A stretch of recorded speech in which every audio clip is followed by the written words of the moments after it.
Olá pessoal, professor Wilson de volta com agora a nossa segunda parte da correção simulado, primeiro simulado Consulplan, certinho? Então vamos lá, a questão 11 diz o seguinte: o autor faz questionamentos que demonstram um posicionamento.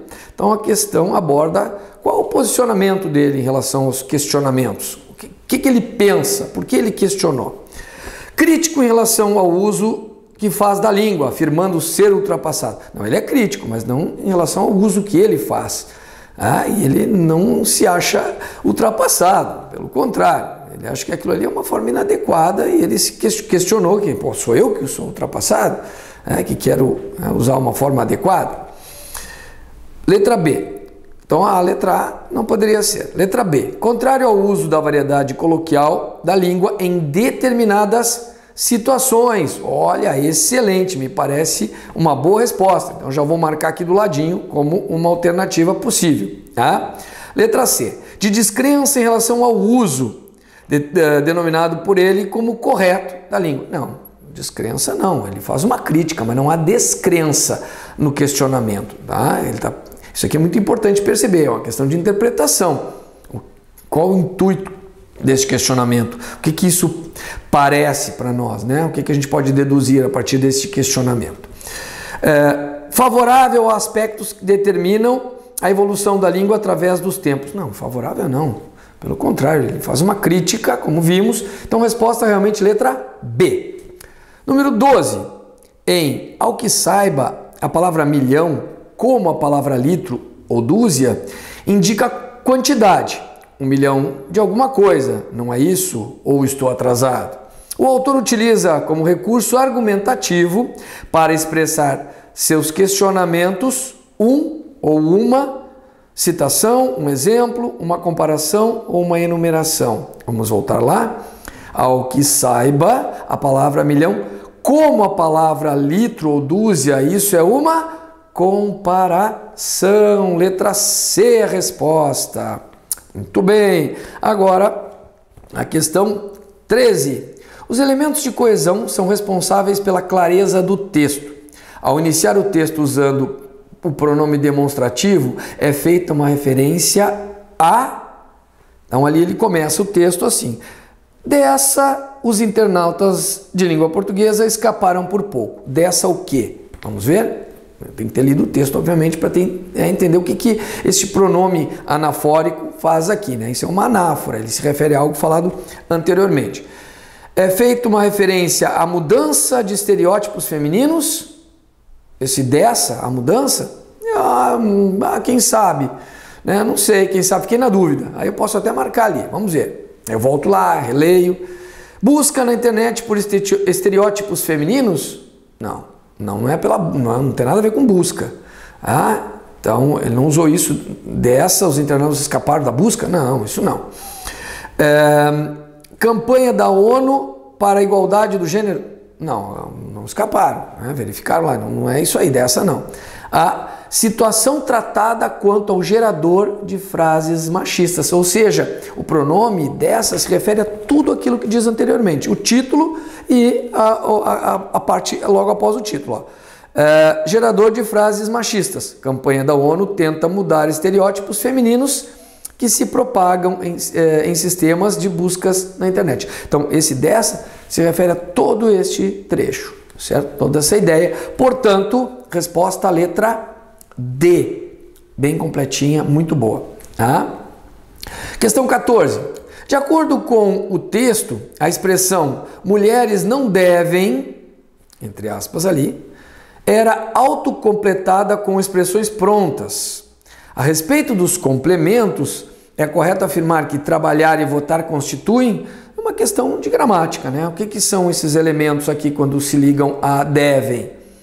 Complementos nominais exigidos pelo verbo dever? Não, nominal exigido pelo verbo não poderia. Um verbo exige, né, um complemento verbal, um objeto. Né? Então isso aqui já não fecharia. E verbo dever aqui é um verbo auxiliar, então fiquem ligados. junto à expressão que os antecede, devem, forma uma locução verbal. Claro, exatamente, como eu falei, um verbo auxiliar. Então, aqui, ó, as mulheres não devem trabalhar, não devem votar. É só olhar no texto, observar que vai complementar, vai formar a locução verbal, com certeza. Ah, mas fiquei na dúvida, eu quero olhar. Ah, é bom olhar o resto também, né, caso haja dúvida. Se o cara tem certeza, pode já marcar B, que com certeza a resposta é B. Vamos ver a C. Um estado do sujeito indicado em mulheres não deve nada a ver com o estado do sujeito, nada a ver com ser um verbo de ligação e outra coisa, não é impossível. Complementos necessários para o entendimento da expressão anterior, não devem o quê? Está faltando ali, forma locução verbal, devem trabalhar, não é objeto, né? Forma locução verbal. Então, com certeza, a letra B. Então, número 15. Ao substituir o sujeito da expressão mulheres não devem trabalhar pela palavra homem, de acordo com o texto, ocorrem resultados bem diferentes. Vejam que eles colocaram ali, entre aspas, chamar a atenção ao que eles estão pedindo. Resultados bem diferentes. Significando que, estou falando isso porque essa é uma questão problemática, é uma questão que apresenta problema, uma questão mal elaborada, né? Depois a gente vai comentar um pouquinho sobre isso. O efeito machista a que o título do texto faz referência é eliminado. Não, porque se eu trocar ali, a gente vai ver que continua com problema, o efeito machista não altera. Tá? A gente vai ver que ali fala em homens não devem chorar, homem não deve chorar, homem deve ser bonzinho. Então, continua sendo machista. A forma verbal devem é substituída obrigatoriamente por deve. Sim, mas é uma questão de concordância. E ele fala em efeitos, resultados diferentes. Aqui o problema, né, gente? Porque isso aqui foi querer montar uma armadilha e de forma inadequada, tá? Então a pessoa já marcaria B, já passaria direto. Eu sempre digo, não façam isso, certo? Leiam sempre todas as alternativas. Letra C, pode até marcar B, tá? Já deixar, mas continua lendo. Chorar e trabalhar pertencem a classes gramaticais de palavras diferentes. Não, ambas são verbos. C, totalmente fora de cogitação. Letra D, os complementos possuem um efeito de sentido, está aqui, efeito de sentido diferente para homens e mulheres, é óbvio, claro, totalmente diferente. Isso aqui fala de homem não deve chorar, lá a mulher não deve votar, então realmente o efeito. Mesmo assim, né, a resposta é letra D. Ela é uma questão com problema, não é uma questão mal elaborada, uma questão problemática. Questão 16. A relação estabelecida pelos elementos destacados contribui para a organização dos enunciados do texto. A partir desta perspectiva, assinale a relação corretamente indicada. Isso é uma questão de conjunções, de elementos coesivos. Se bem que seja um penar jubiloso, diz que a condição... Não, se bem que, mesmo que embora, nós temos aqui uma concessão. Preocupa e acende nela o facho... Diz que é uma adição, certo, uma adição. Ah, mas é E, já é adição. Não, cuidado, E pode ser adversativo. Neste caso, é uma adição com certeza. Tá? A resposta é a letra B. Tem de agir, mas, como há inúmeras, o mas ali diz que é explicativa, que é uma explicação. Não, de forma alguma. Aqui é uma diversidade. Sem recurso para o bem dos animais, é nesta. Então, aqui... Para o bem dos animais, introduz uma finalidade, nada a ver com causa, também não poderia ser a letra B. 17. Os elementos destacados em todo sofrimento alheio a preocupa e acende nela o facho da ação, que a torna feliz. São responsáveis por importantes funções de coesão textual, estabelecendo vínculos com elementos já enunciados, ou seja, nós temos aqui questões de anáfora. Com base no trecho anterior, marque V para as afirmativas verdadeiras e F para as falsas. Primeira, então, afirmativa diz o seguinte: os pronomes destacados possuem o mesmo referente, indicado anteriormente no texto. Né? Pronomes anafóricos, sim, se referem à minha amiga, verdadeira. Os dois registros do pronome a podem ser substituídos pelo pronome lhe. Em hipótese alguma, nunca o a poderá ser substituído por lhe. O a e o o sempre exercem função de objeto direto. O lhe de objeto indireto. Nunca essa substituição vai ser possível. O lhe até pode ser complemento nominal ou adjunta nominal, mas jamais um objeto direto, certo? Então, falsa. O uso do pronome reto ela, no caso do texto nela, só é permitido porque está antecedido de preposição. Isso aí, exatamente. Como ali acende nela, acende em alguém, eu não posso usar um lhe, porque não é a alguém. Então tem que usar um pronome ela, na função de oblíquo, com a preposição. Isso é possível sim, para fazer a substituição, perfeito. Então ficou como resposta letra C. 18. Dissertar significa debater um tema, ou seja, apresentar uma tese e encontrar argumentos para defendê-la. Considerando tal pressuposto, é correto afirmar que o ponto de vista assumido no texto defende que a distinção entre gente e bicho é inadequada em qualquer situação. Não, ela não discute isso de forma alguma. Letra B. Pessoas menos sensíveis são mais suscetíveis a problemas do que as outras. Também não faz referência a isso aí. As ações solidárias de ajuda ao próximo são trabalhosas, mas causam satisfação. Perfeita resposta, a letra C. E letra D. Todo sofrimento deve ser evitado, não importando tratar-se de gente ou bicho, também não comenta esse tipo de, não faz esse tipo de afirmação. Tá? Muito bem.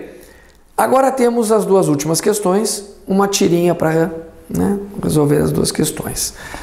Acerca das expressões utilizadas, 19. Acerca das expressões utilizadas na tirinha, vista para o lago, ecologicamente planejado e aconchegante, é correto afirmar que indicam a descrição feita pelo homem em seu sentido real. Meu Deus, isso aqui é impossível considerar, né? Até porque ele está enrolando o coitado do cliente, ele pretende comprar. B. A intenção de tornar o imóvel agradável e desejado em sua descrição. Está aqui, com certeza, a letra B. Ah, mas fico na dúvida? Não, ficando na dúvida não, é bom sempre ler todas as alternativas. Mas já marca aqui do ladinho que ela é excelente. Que os argumentos do homem foram aceitos e utilizados pelo cachorro? Claro que não, está lá bem claro que não. A substituição de uma linguagem informal por uma linguagem técnica necessária ao contexto. Não houve nenhuma substituição de linguagem informal por técnica. Houve uma enrolação ali, né? Literalmente. Então nada a ver, com certeza a letra B. E a questão 20, última questão, diz o seguinte. Na expressão, os cômodos são ridiculamente pequenos. O termo em destaque está diretamente ligado ao adjetivo, um advérbio. O que ele faz ali? Vamos ver? O adjetivo pequeno estabelece na frase uma relação de sentido de meio, não. De causa, não. De modo, mas eu acho que é modo. Não é o modo como eles são pequenos, e sim, eles são extremamente pequenos, são ridiculamente pequenos, são muito, extremamente. É intensidade, letra D a resposta. Certo, queridos? Facinho, né? Continue estudando, vou preparar outros simuladinhos para vocês. Temos também simulado da banca CESP. Então, utilizem ali, tem FGV, utilizem tudo que temos lá. Usufruam do nosso canal e não se esqueçam de se inscrever no nosso canal. É a maneira, então, de vocês manterem esse projeto maravilhoso de aulas com qualidade e gratuitas. Queridos, até a próxima. Grande abraço.